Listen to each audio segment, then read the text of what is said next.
Mafia सरगना अतीक अहमद और मुख्तार अंसारी दोनों के काले धंधे जरूर अलग अलग थे, लेकिन हाल के वर्षों में मजबूरियां उन्हें न केवल करीब ले आई बल्कि दोनों ने मिल बांट कर काम शुरू कर दिया था। रेलवे में कोयले के साथ विशेष रूप से स्क्रैप की ठेकेदारी में मुख्तार ने अतीक को एंट्री दे दी थी। इसके बदले में पूर्वांचल में मुख्तार को जमीन के कारोबार में पैर पसारने की छूट मिल गई थी। इसके पीछे मकसद केवल था कि दोनों की फूट का लाभ कोई बाहर वाला ना उठा ले जाए। पुलिस विभाग में एडीजी स्तर के एक वरिष्ठ अधिकारी के अनुसार मुख्तार अंसारी मुख्य रूप से रेलवे का स्क्रैप और कोयले की ठेकेदारी का काम करता था।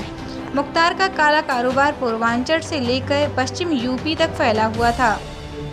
रेलवे की स्क्रैप और कोयले का कोई ठेका बिना मुख्तार की सहमति के नहीं उठाता था।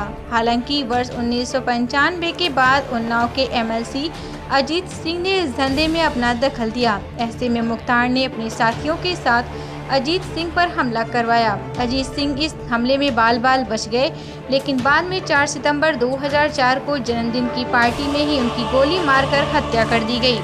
वहीं अतीक अहमद मुख्य रूप से विवादित संपत्तियों की खरीदारी का काम करता था।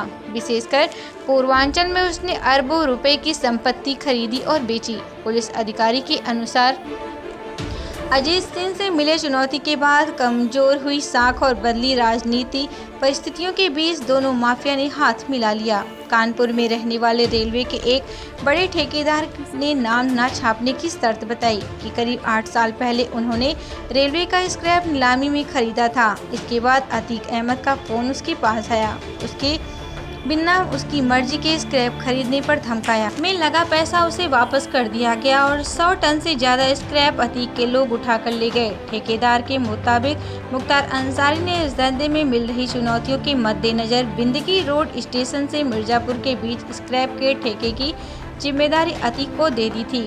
हरबंस मोहाला स्थित अप्सरा टाकिज के पास रहने वाला लंगड़ा उपनाम से कुख्यात एक अपराधी को अतीक ने कानपुर में काम की जिम्मेदारी दी थी। सूत्र बताते हैं एनसीआर के इलाहाबाद मंडल में रेलवे स्क्रैप का कोई भी ठेका बिना अतीक की मर्जी से नहीं उठता था।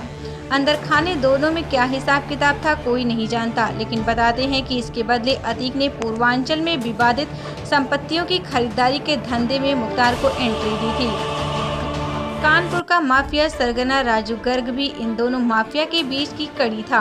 हाल ही में राजू गर्ग को संचेंडी में हुए प्लम्बर हत्याकांड में जेल भेजा गया। राजू को वैसे तो मुन्ना बजरंगी गैंग का सदस्य बताया जाता है, लेकिन वह भी रेलवे में स्क्रैप और लोहे के कारोबार की ठेकेदारी करता था। ऐसे में उसने मुख्तार अंसारी से आशीर्वाद ले रखा था। कुछ समय से उसने अतीक अहमद के लिए भी काम करना शुरू कर दिया था। अतीक के लिए उसने अरबों की कीमतों वाली जमीनों का सौदा कराया।